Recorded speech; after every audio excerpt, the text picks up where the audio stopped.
Halo, Assalamualaikum warahmatullahi wabarakatuh. Perkenalkan, nama kakak Kak Anissa Nurfaridah. Di sini kakak ditemani oleh Kak Nurjanah dan Kak Dalia Susilawati. Nah, hari ini kita akan belajar mengenai Rasul-Rasul Allah. Simak videonya ya. Ada yang tahu gak apa makna Rasul Allah? Nah, Rasul artinya utusan, sedangkan Rasulullah artinya utusan Allah Subhanahu wa Ta'ala, yaitu orang yang menerima wahyu dan berkewajiban menyampaikannya kepada orang lain atau umat manusia.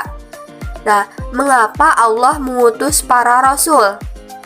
Karena untuk memberi kabar gembira dan memberikan peringatan. Kabar gembira tersebut maksudnya untuk menyampaikan janji Allah Subhanahu wa Ta'ala bagi orang yang menaati perintahnya. Siapa saja yang menaati perintah Allah, maka mereka akan diberikan kenikmatan dan kesenangan di dunia maupun di akhirat kelak. Nah, Rasul juga memberikan peringatan, yaitu siapa saja yang ingkar kepada Allah Subhanahu wa Ta'ala dan Rasulnya akan mendapat balasan buruk, yaitu neraka jahanam. Nah, kalian pilih yang mana? Nabi dan Rasul adalah manusia biasa. Mereka itu laki-laki yang dipilih oleh Allah Subhanahu wa Ta'ala untuk menerima wahyu. Nah, Nabi juga hidup seperti manusia kebanyakan, seperti makan, minum, berjalan-jalan, nikah, mempunyai anak, merasa sakit, senang, dan masih banyak lagi. Nah, materi yang berikutnya, tugas dan sifat Rasul-Rasul Allah. Para utusan Allah mempunyai tugas yang sangat berat, yaitu memimpin manusia agar hidup sejahtera dan bahagia di dunia dan di akhirat.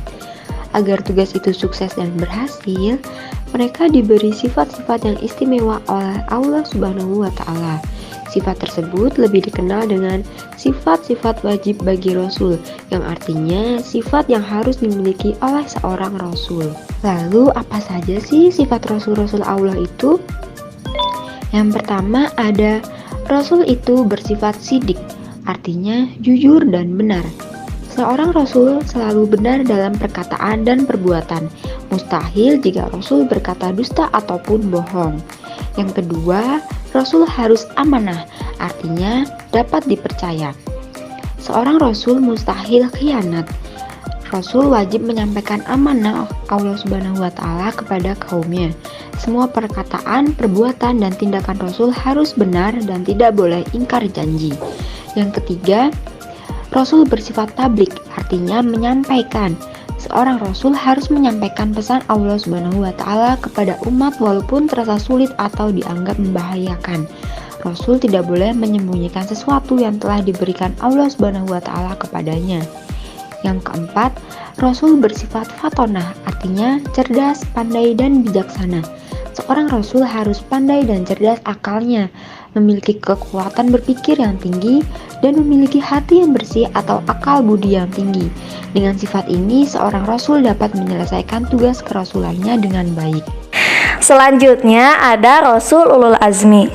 Apa sih yang dimaksud dengan Rasul Ulul Azmi? Ulul Azmi berasal dari dua kata, yaitu ulul dan al-azmi. Ulul atau ulu atau uli memiliki arti mempunyai atau memiliki, sedangkan al-azmi memiliki arti teguh atau tekad yang kuat. Ulul azmi berarti memiliki keteguhan atau tekad.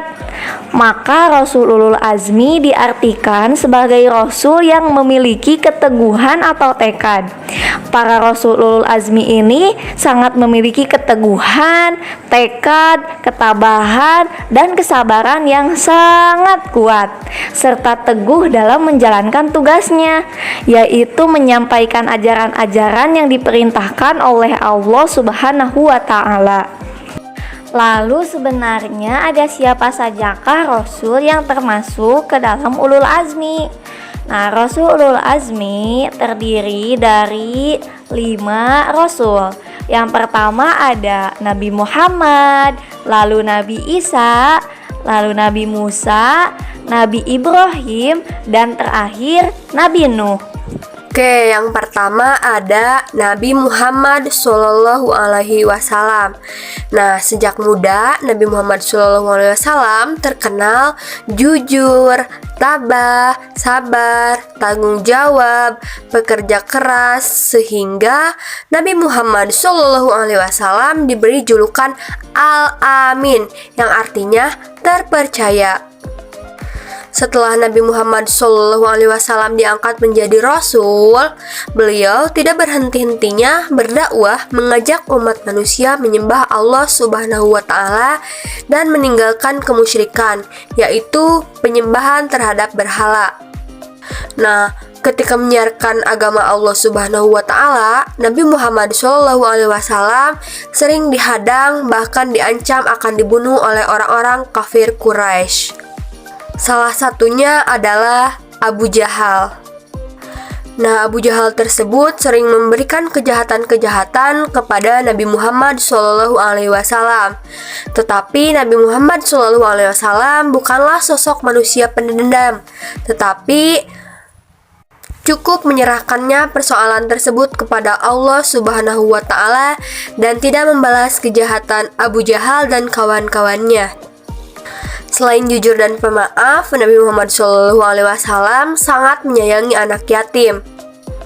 Karena Nabi pernah mengatakan, barang siapa yang memelihara dan mengasuh anak yatim dengan sebaik-baiknya, maka kelak mereka akan masuk surga dan tempatnya berdekatan denganku. Nabi Muhammad SAW merupakan Rasul terakhir. Dialah Nabi dan Rasul penutup. Tidak ada lagi Nabi dan Rasul setelahnya. Nah, dikarenakan Nabi Muhammad SAW sebagai penutup para Nabi, maka sering disebut dengan istilah Khatamul Anbiya, yang artinya penutup atau penghabisan para Nabi dan Rasul. Nah, selanjutnya ada Nabi Isa alaihi salam. Nabi Isa alaihi salam lahir dari seorang perempuan yang bernama Maryam. Uniknya, atas kuasa Allah, Nabi Isa dilahirkan tanpa seorang ayah, yang artinya Siti Maryam tidak pernah menikah terlebih dahulu, lalu bisa mengandung dan melahirkan Nabi Isa alaihissalam. Nah, dari keajaiban kelahiran ini menjadi ujian kepada manusia. Akankah percaya atau tidak kepada kekuasaan Allah Subhanahu wa Ta'ala? Nabi Isa alaihissalam dalam menjalankan dakwahnya sering diancam, bahkan direncanakan akan dibunuh dengan cara disalib. Namun Allah Subhanahu wa Ta'ala menyelamatkan Nabi Isa alaihissalam. Caranya bagaimana? Dengan cara Nabi Isa diangkat ke arsy, ke langit oleh Allah Subhanahu wa Ta'ala. Dan Allah gantikan orang yang akan dibunuh dengan cara disalib itu dengan orang yang rupanya dimiripkan dengan Nabi Isa alaihissalam. Padahal orang itu bukan Nabi Isa, melainkan Yahuza atau Iskariot. Jadi yang terbunuh atau tersalib itu sebenarnya bukan Nabi Isa alaihissalam, namun Yahuza. Tetapi karena mukanya diserupakan, jadi orang-orang kafir menyangka bahwa itu Nabi Isa alaihissalam. Hal ini juga tercantum dalam Quran Surat An-Nisa ayat 157, yang artinya tidaklah mereka membunuh dan menyalib Isa, hanya orang yang diserupakan Allah dengan Isa alaihissalam yang tersalib. Selanjutnya ada Nabi Musa alaihi salam. Nabi Musa alaihi salam merupakan anak laki-laki dari Imron, yakni keturunan Bani Israel.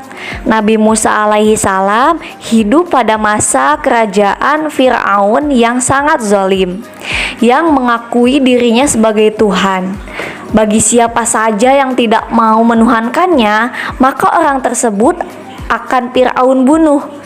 Meskipun begitu, Nabi Musa alaihi salam selalu tetap menyebarkan ajaran Allah Subhanahu wa taala kepada kaum Bani Israel, seraya berdoa agar diberi kawan yang membantunya, dan pada akhirnya doa Nabi Musa dikabulkan oleh Allah Subhanahu wa taala, yaitu mengangkat Nabi Harun yang diangkat oleh Allah Subhanahu wa taala menjadi seorang rasul. Karena pada saat itu Fir'aun marah kepada Nabi Musa karena telah menyebarkan ajaran agama Allah, maka pasukan Raja Fir'aun mengejar pasukan Nabi Musa untuk dibunuh. Namun ketika sudah sampai di perbatasan dengan lautan, Nabi Musa kebingungan bagaimana cara menyeberangi lautan yang luas tersebut.